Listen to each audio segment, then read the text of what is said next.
Professor Makkhan Lal, I've heard this over the last week. In fact, there are those who are questioning Nehru's role in partition and suggesting that Nehru was the one, along with Jinnah, even though Nehru was a fierce critic of Jinnah, who was responsible for partition. Do you believe that's an unfair way of depicting Jawaharlal Nehru?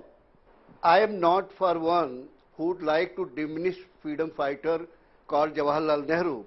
But Aditya Mukherjee made a wonderful point. He said in that process, we must not forget other freedom fighters. We must not ignore other freedom fighters. But unfortunately, that is what precisely has happened. And it has happened because of certain mental temperament. I will take you to 1929, when Motilal Nehru writes to Gandhiji that it is my desire, last desire, that Jawahar should succeed me as Congress president. That is from where this mentality of self-promotion comes up. And let us go back to 29th April 1946, when the president of the Congress was to be chosen, and at that time it was very clear, the person who is chosen as president of the Congress, elected as president of Congress, will be invited to form the government. It is on the record, if not others, Aditya will bear me out, that of the 15 Congress Pradesh committees has nominated Sardar Patel, 3 abstained. Jawaharlal Nehru was not nominated even by one. Therefore, who was elected unopposed? Congress President Sardar Patel, and in consequence the first Prime Minister of India. Nehru vetoed it. He said, I don't accept that. I will break the party. And Gandhi, in order to save the Congress, save the country from various problems, persuaded Sardar Patel to withdraw.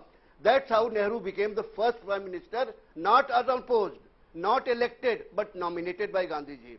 Another aspect must be understood very clearly.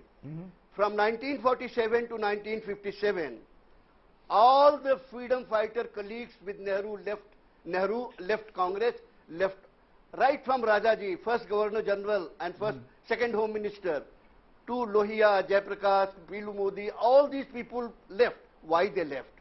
It has to be assessed in order to assess the personality of leader called Nehru. Because after all, Nehru was the leader. Why all these very great leaders left the Congress? So you're saying you need a dispassionate analysis of Nehru's contribution, free of either deifying him as some kind of a demigod, no personality cult, and allow him to be judged for what he contributed. Right?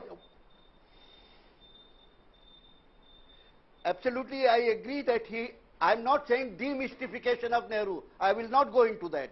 I will say, along with Nehru, his conduct and vis-a-vis other leaders should also be assessed. Okay. He was not the only leader. Did anybody talk about Netaji?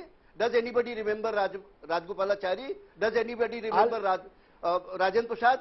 Aditya Mukherjee was saying that Nehru was seen on canvas right from 1924. So also Netaji, so also Sardar Patel, so also Rajendra Prasad, so also other leaders. Are they not to be remembered? Okay, it's 1924, if that is the line taken for Nehru's appearance on the horizon, others also are there.